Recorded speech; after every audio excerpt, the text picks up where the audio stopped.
Hey guys, welcome back to my channel. Today, the topic of discussion is Narcissist Rage. And I do want to start with a disclaimer that abuse and toxicity is very real. And if you are dealing with anything serious or your safety is questionable, please seek professional help. Do not stay in situations that are not beneficial, that are hurting you, whether it's physically, mentally, emotionally, what have you, because something that we tell ourselves is things will get better.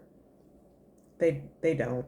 They really don't. And the longer you stay in it, the harder it is for you to recover after. So safety first, please seek professional help. And I speak from my own personal experience. I am not a professional. So let's get into it. Today, the rage. How it starts in the beginning is it starts as tantrums, where it seems as if the accommodation that you're making is very small. But over time, the demands get even greater, right? So every time you compromise or you give in to a tantrum, you're reinforcing the fact that all they need to do is throw a fit in order to get their way. And my tip is to not conform, right? Like if it goes against your values or your beliefs or who you are, do not conform. And also use your discernment and your own judgment, because I do understand that in some relationships, right, we will compromise, but there's a fine line between healthy compromise and toxic compromise. So just kind of keep that in mind. So it starts off as tantrums, and then you may or may not spot the manipulation that's intertwined with the tantrums, because what they do is they make you feel bad or guilty for not complying with their request. You're being unreasonable. Things are your fault. They will gaslight you and make it seem as if you heard wrong or you understood the situation wrong.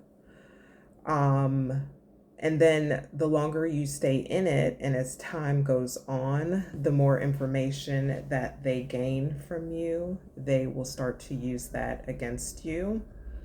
The tantrums now become anger or rage, where you start to walk on eggshells. So as the anger progresses, it never matches the situation, right? Like, so for example, let's just say they want you to do something like, I don't know, accompany them to the grocery store.